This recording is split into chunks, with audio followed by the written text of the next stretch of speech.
Hi friends, welcome to Sriyarsha cooking channel. నేను మీ సరిత.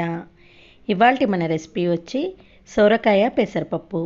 సొరకాయ అంటే అస్సలు ఇష్టపడని వాళ్ళు కూడా ఈ స్టైల్లో పప్పు చేసి పెట్టారంటే ఆ రోజంతా లొట్టలేసుకొని మరీ తినేస్తారు.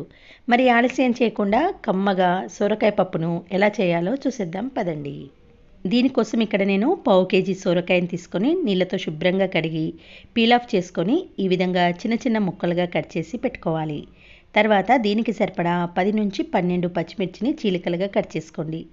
తర్వాత ఒక టీ గ్లాస్ నిండా పెసరపప్పును శుభ్రంగా కడిగి 10 నిమిషాల పాటు నానబెట్టుకోవాలి. తర్వాత ఒక చిన్న ఉల్లిపాయను కూడా కట్ చేసి పెట్టుకోండి. ఇప్పుడు స్టవ్ ఆన్ చేసి ఒక ప్యాన్లోకి 2 టేబుల్ స్పూన్ల ఆయిల్ వేసుకోవాలి.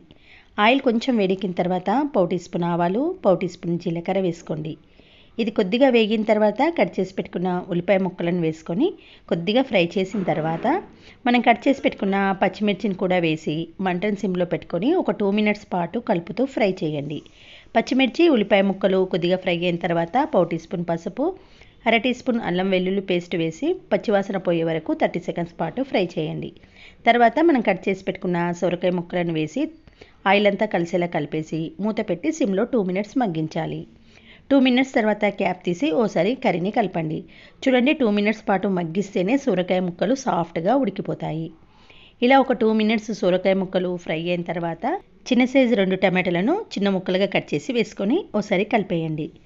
ఇలా కలిపేసిన తర్వాత మనం నానబెట్టుకున్న పెసరపప్పులోని ఎక్సెస్ వాటర్ను వంపేసుకుంటూ పెసరపప్పును మాత్రమే దీంట్లోకి వేసుకోవాలి. మనం తీసుకున్న పావు కేజీ సొరకాయకు ఒక చిన్న టీ గ్లాసుడు పెసరపప్పు వేసుకుంటేనే బాగుంటుంది టేస్ట్.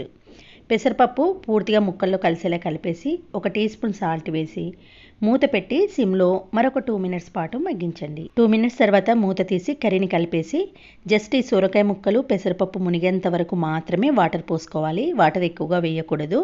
ఇలా వాటర్ కొద్దిగా వేసి కర్రీని కలిపేసి మూత పెట్టి మీడియం ఫ్లేమ్లో 4-5 మినిట్స్ పాటు ఉడికించండి. 4-5 నిమిషాల తర్వాత చూడండి, పప్పు పూర్తిగా ఉడికిపోయి ఉంటుంది. కొంచెం పలుకుగా ఉంటేనే బాగుంటుందండి స్టవ్ ఆఫ్ చేసే ముందు. ఈ వేడికి ఇంకాస్త పప్పు ఉడుకుతుంది కాబట్టి ఈ స్టేజ్లో స్టవ్ ఆఫ్ చేసేసుకోవాలి.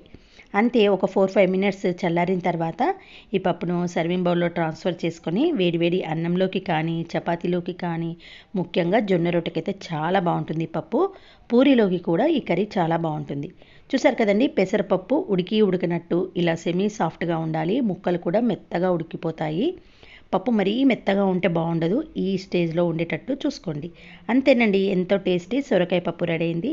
మరి ఈ రెసిపీ నచ్చితే ఒక లైక్ చేసి మీ ఫ్రెండ్స్తో రిలేటివ్స్తో షేర్ చేయండి.